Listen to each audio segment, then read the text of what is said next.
ముందుగా పార్ట్ 1 చూసి తర్వాత ఇది చూడండి. అమావాస్య, చీకటంత నల్లగా, సన్నగా, పొడుగ్గా, కొద్దిగా మాసిన తెల్లపొట్టి చేతుల చొక్కా, మోకాళ్ళ వరకు ఉన్న నేరేడు పండు నిక్కరు వేసుకొని, నుదుటికి కుంకంతో పెద్ద నామం, చెవిలో ముద్దమందార పువ్వుతో చాలా విచిత్రంగా ఉన్నాడు నిక్కర్ బాబ్జీ. తలకు కొబ్బరి నూనె ఎక్కువగా రాసేయడంతో నూనె చెంపల నుండి కారుతుంది. తెల్ల చొక్కా, నల్ల ముఖంతో వీడేంట్రా చితిమీద సగం కాలిన కర్ర ముక్కలా ఉన్నాడు అని మనసులో అనుకున్నాడు భరణి. రండి బాబు, కూర్చోండి, చాలా దూరం నుంచి వచ్చినట్టున్నారు అన్నాడు నిక్కర్ బాబ్జీ. అవునండి, జాతకం చూపించుకుందామని భరణి స్నేహితుడు అన్నాడు. అతని జాతకం మొత్తం చెప్పేశాక ఇంకా ఏమైనా చెప్పాలా బాబు అని అడిగాడు బాబ్జీ. మీరు ఏదో కర్ణపిశాచి ద్వారా వాస్తు చెప్తారంట కదా, మా ఇంటి వాస్తు చెప్పండి అని అడిగాడు భరణి.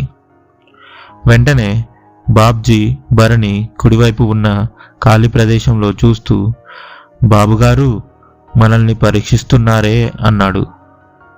అదేంటండి, మమ్మల్ని ఇద్దరిని వదిలేసి ఖాళీ ప్రదేశంలో చూసి మాట్లాడుతున్నారు అన్నాడు భరణి. ఎవరూ లేకపోవడంతో ఏంటి బాబు, మీరు వచ్చిన కాడ నుంచి మీ కుడి పక్కనే కర్ణపిశాచి కూర్చొని ఉంది, అది నాకు తప్ప ఎవరికీ కనబడదు అన్నాడు. అప్పటి వరకు నవ్వుతూ మాట్లాడిన ఇద్దరి ముఖాలు బిక్క చచ్చిపోయాయి. వెంటనే కొంచెం దూరంగా జరిగాడు భరణి. భయపడకండి, అది నేను చెప్పనిదే ఏమీ చెయ్యదు, ఇప్పుడే 2 నిమిషాల్లో వస్తాను అని వేరే గదిలోకి వెళ్ళాడు బాబ్జీ. ఆ 2 నిమిషాలు 2 యుగాల్లా గడుస్తున్నాయి. వాళ్ళు ఊపిరి పీల్చుకు వదిలే శబ్దం కూడా చాలా భయంకరంగా ఉంది. ఆ పిశాచి ఎక్కడ కూర్చుందో తెలియక దిక్కులు చూస్తున్నారు ఇద్దరు. చేతిలో తాళపత్ర గంధాలతో బయటకు వచ్చిన బాబ్జీ, ఇప్పుడు చెప్పండి బాబు అన్నాడు. అసలు ఈ కర్ణపిశాచి అంటే ఏమిటి అని భయపడుతూ అడిగాడు భరణి.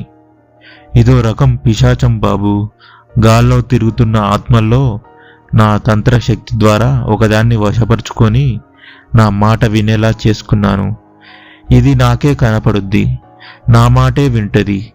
నేను ఇక్కడ కళ్ళు మూసుకొని కూర్చొని ఈ పిశాచిని ఎవరి ఇంటి వాస్తు చూడాలో వాళ్ళ ఇంటికి పంపిస్తాను. ఇది ఇల్లు మొత్తం తిరిగి అక్కడి నుంచే నాకు ఇల్లు ఎలా ఉందో చెప్తూ ఉంటది. దాని మాటలు నాకు తప్ప ఎవరికీ వినబడవు. కానీ అని ఏదో చెప్తూ ఆపేశాడు. చెప్పండి అని చాలా ఆతృతతో అడిగాడు భరణి. ఒక్కసారి ఇది ఎదురు తిరిగిందా మనల్ని చంపే వరకు వదిలిపెట్టదు. ఎప్పటికప్పుడు ఇది ఎదురు తిరగకుండా మంత్రాల ద్వారా అదుపులో పెట్టుకోవాలి అని కళ్ళు పెద్దవి చేసి మరీ చెప్పాడు బాబ్జీ. ఇది విన్న వాళ్ళిద్దరికీ చెమట్లు పట్టాయి. నాకు వాస్తు వద్దు, ఏమీ వద్దు, మేం బయలుదేరతామన్న భరణి మాటలకు, ఏం పర్లేదు బాబు, నేను ఉన్నాను కదా, మీకెందుకు భయం అన్నాడు బాబ్జీ.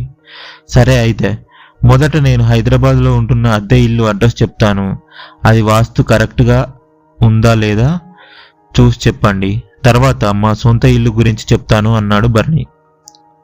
సరే అన్నట్టు తల ఊపి కళ్ళు మూసుకొని భరణి చెప్పిన అడ్రస్ మొత్తం విని ఏవో మంత్రాలు చదువుతూ చిటికెలు వేసి బయలుదేరు బయలుదేరు అని గట్టిగా అరిచాడు బాబ్జీ.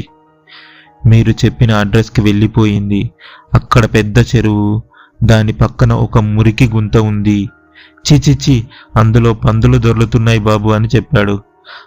ఆ చెరువు నుంచి కొంచెం ఎదురుకి వెళ్తే కుడివైపు తిరిగితే ఎడమవైపు 2వ పెద్ద అరుగుల ఇల్లు అని చెప్పాడు భరణి. బాబుగారు చెప్పింది విన్నావుగా, ఇంకా ఆలోచిస్తావేంటి, ఎల్లెహే అని బూతులు తిడుతూ పిశాచిని చెప్పాడు. ఇల్లు వచ్చేసింది బాబు, ఇంట్లో ఎవరో సాయిబాబు పూజలు చేస్తున్నారు. ఇల్లు మొత్తం సాంబ్రాణి పోగేస్తున్నారు. వాస్తు చాలా బాగుంది బాబు, పెరట్లో ఉన్న నుయ్యి మాత్రం కప్పెట్టేయాలి, అది అక్కడ ఉండడం అంత మంచిది కాదు అని వాస్తు చెప్పేశాడు బాబ్జీ. అక్కడే కళ్ళు మూసుకొని కూర్చొని ఇంట్లో ఉన్న నుయ్యి గురించి చెప్తుంటే భరణి కొంచెం ఆశ్చర్యంతో పాటు కంగారు పడ్డాడు. సరే, ఆ నుయ్యి మూయించేస్తాను, ముందు ఆ పిశాచిని వెనక్కి వచ్చేయమనండి అని చాలా కంగారు పడ్డాడు భరణి. దా దా ఇంకా వచ్చేయి.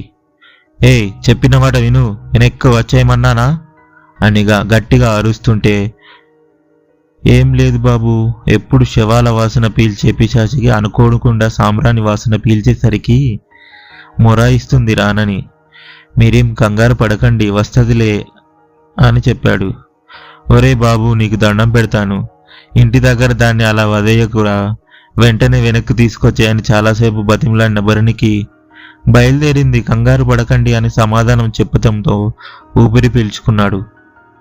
ఈ కర్ణపిశాచి మాత్రం మాకు కూడా నేర్పొచ్చు కదా, నీకెంత కావాలంటే అంత ఇస్తాం అని అడిగాడు భరణి వచ్చిన స్నేహితుడు. భలేంటోరే, అది అంత సామాన్యమైన విషయం కాదు, దానికి చాలా పెద్ద తతంగం ఉంది, మీరు చెయ్యలేరు అన్నాడు.